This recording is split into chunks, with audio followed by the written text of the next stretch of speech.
जब सृष्टि की रचना हुई तब ब्रह्मा ने संसार को गति दी, विष्णु ने उसका पालन संभाला और महादेव उन्होंने त्याग को अपना आभूषण बनाया। भस्म से लिप्त हिमालय की गुफाओं में समाधिस्थ वे जगत से परे किंतु जगत के हृदय में बसे थे। किंतु नियति को कुछ और ही स्वीकार था, क्योंकि प्रेम स्वयं सृष्टि की शक्ति है और वही शक्ति सती के रूप में जन्म लेने वाली थी। प्रजापति दक्ष के घर जन्मी एक कन्या सती, वह बाल्यकाल से ही विलक्षण थी। अन्य बालिकाएं जहां खेल कूद में व्यस्त रहती, सती वहीं हर सुबह शिवलिंग पर पुष्प चढ़ाती और जप करती, ओम नमः शिवाय, ओम नमः शिवाय। एक दिन सती ने अपनी माता से पूछा, माँ, क्या वह योगी मुझे सुनते हैं? माता ने मुस्कुराते हुए कहा, बेटी, सच्ची प्रार्थना हमेशा सुनी जाती है, बस मन निर्मल होना चाहिए। और तब से सती के हृदय में केवल एक नाम ही बस गया, महादेव। समय बीतता गया, सती का प्रेम अब भक्ति बन चुका था।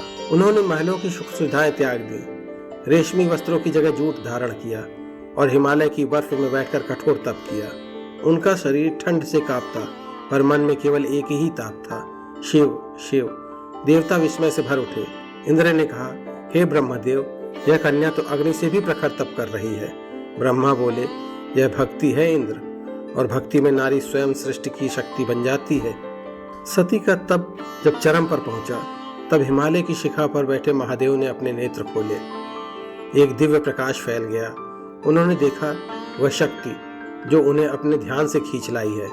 शिव मुस्कुराए, यह कैसी शक्ति है जो मेरी समाधि तक पहुंच गई।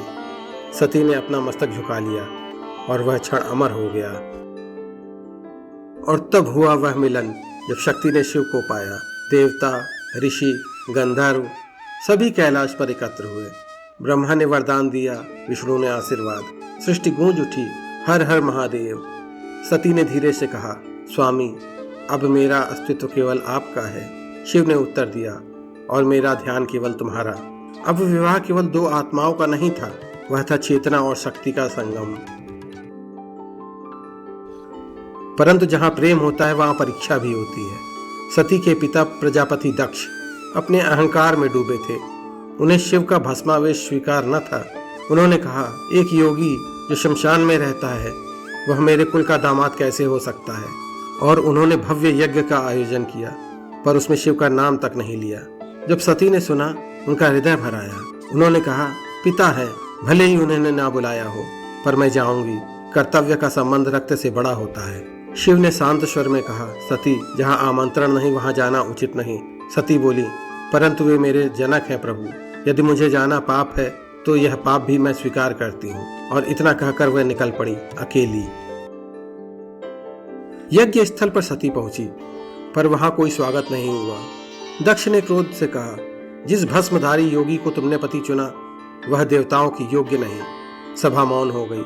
सती ने आंसू रोकते हुए कहा, पिता, जिस शिव का तुम अपमान कर रहे हो, वही इस सृष्टि के अधिपति हैं। आपका यह यज्ञ निरर्थक है, क्योंकि इसमें भक्ति का अभाव है। फिर उन्होंने आकाश की ओर देखा, हे महादेव, मुझे क्षमा करना, यह देह अब इस अपमान को सह नहीं सकती। और उन्होंने अग्नि में प्रवेश कर लिया। अग्नि की लपटें उठी, पर भीतर केवल भक्ति की ज्योति जल रही थी। जब यह समाचार कैलाश पहुंचा तो मौन टूट गया। महादेव की आंखें लाल हो उठी। उन्होंने सती का जला हुआ शरीर उठाया और ब्रह्मांड में तांडव करने लगे। पर्वत थर्राने लगे, सागर उफान मारने लगे। देवता भयभीत होकर विष्णु से बोले, हे विष्णुदेव, यदि शिव शांत न हुए तो सृष्टि समाप्त हो जाएगी।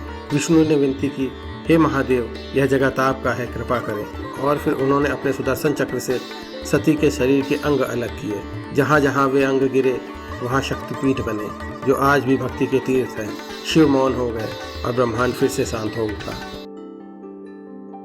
पर प्रेम तो कभी नहीं मरता, वह बस रूप बदलता है। सती ने पुनः जन्म लिया, हिमवान और मैना के घर, पार्वती के रूप में। बचपन से ही उनके होठों पर वही नाम था, शिव। उन्होंने वर्षों तक फिर वही तप किया, वही समर्पण दोहराया। और एक दिन जब उनकी तपस्या पूर्ण हुई, महादेव पुनः प्रकट हुए। पार्वती ने कहा, स्वामी, मैं वही सती हूँ जो आपकी भक्ति में विलीन थी।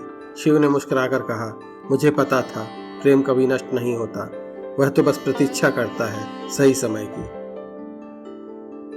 सती और शिव की यह कथा हमें सिखाती है कि सच्चा प्रेम स्वामित्व नहीं समर्पण चाहता है, पर प्रेम में जब अहंकार मिट जाता है तब भक्ति का स्वरूप जन्म लेता है। सती ने प्रेम के लिए देह त्यागी और शिव ने प्रेम के लिए ब्रह्मांड झुका दिया।